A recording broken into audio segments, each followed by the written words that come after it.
আসসালামু আলাইকুম, শুভ সকাল। সবাইকে রমাদান মোবারক।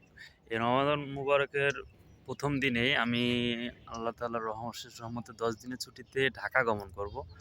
ঢাকা গমন উদ্দেশ্যে একটা ঐতিহাসিক স্টেশনে পৌঁছাচ্ছি। আমি মূলত অ ঈশ্বরদী বাইপাস হয়ে যাওয়ার কথা। কিন্তু একটা ঐতিহাসিক স্টেশন খুব কাছাকাছি থেকে না দেখলেই নয়।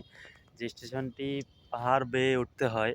পাহাড় বেয়ে উঠতে হয় এবং এই স্টেশনের আশেপাশে অনেকগুলো ঐতিহাসিক স্থান আছে, যেগুলোর সাথে আমি আপনাদেরকে পরিচয় করে দেব। এই ঐতিহাসিক স্টেশন আসলে আপনি কি, কি জিনিস দেখতে পারবেন, কি, কি স্পট এখানে আসে এই ঐতিহাসিক স্টেশনের ঠিক ১০০ মিটার এবং ১৫০ মিটারের আশেপাশে আরকি। এখন আমি পাহাড় বেয়ে স্টেশনের দিকে উদ্দেশ্যে রওনা দিচ্ছি। আমি সেই ঐতিহাসিক স্টেশনের উদ্দেশ্যে যাচ্ছি। স্টেশন এখান থেকে আরও ২০০ মিটার সামনে, ঠিক স্টেশনের পিছনে আমরা দেখতে পাচ্ছি বাংলাদেশের সর্ববৃহৎ প্রকল্প, রাশিয়ানদের বিদ্যুৎ প্রকল্প, যা ২০১৩ সালে কাজ শুরু হয়েছিল, এখন পর্যন্ত সম্পূর্ণ হয়নি। যার দায়িত্বে সিকিউরিটির দায়িত্বে আছে ৩৯ বীরের সাথে BGB, answer, APBN, battalion answer ৫ বাহিনী মিলে। এখন এই স্টেশনের পাশেই, এই স্টেশন আসলে আপনারা দেখতে পারবেন সর্বপ্রথম এখান থেকে ভিউ হয়, মোটামুটি খুব সুন্দর দেখা যায়। এখান থেকেই দেখতে পারবেন, কাছে গিয়েও দেখতে পারবেন আমাদের এই প্রকল্পটি। এবং এর সাথে আমি আবার দেখাইতে চাচ্ছি এই প্রকল্পের পাশে আর কি, কি আছে। এবং এই প্রকল্পের পাশ দিয়ে কিন্তু আপনারা দেখতে পাচ্ছেন যে মেইন রোড চলে গেছে, যা কুষ্টিয়ার সাথে সংযোগ স্থাপন করছে। এখন আপনাদেরকে এই প্রকল্প সম্পর্কে একটু বিশেষভাবে ধারণা দেব।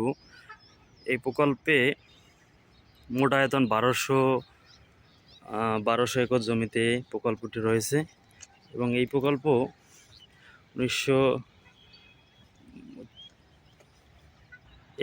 ২০১৩ সালে আনুষ্ঠানিকভাবে কার্যক্রম শুরু হয়। এখন পর্যন্ত কাজ শেষ হয় নাই। প্রকল্পটির বাজেট ছিল ১,৫৫,৫০০ কোটি টাকা, যা ২০১৩ সালেই বাজেট হয়েছিল। এখন নতুনভাবে বাজেট হয়েছে, কাজ এখনও সম্পূর্ণ হয়নি। এবং এই যে দেখতে পাচ্ছেন আপনারা প্রকল্পটি, এই প্রকল্পের ঠিক নিচে দেখেন রাস্তায় গাড়ি চলাচল করছে। এই ভিডিওর মাঝখান দিয়ে দেখেন, এখানেই কিন্তু পাবনার শেষ একটা স্থান। এখান থেকেই কুষ্টিয়া শুরু, পাবনার শেষ, কুষ্টিয়া শুরু। এখান থেকে ৫০০ মিটার দূরে আমাদের ৫ বাহিনী সম্মিলিত আর্মি ক্যাম্প আছে, যেখানে ৫টি বাহিনী অবস্থান করে। BGB, answer, BDB, answer, police, তারপর হচ্ছে আর্মি, ৫ বাহিনী থাকে, যার ফ্যামিলি কোয়ার্টার এখানেই।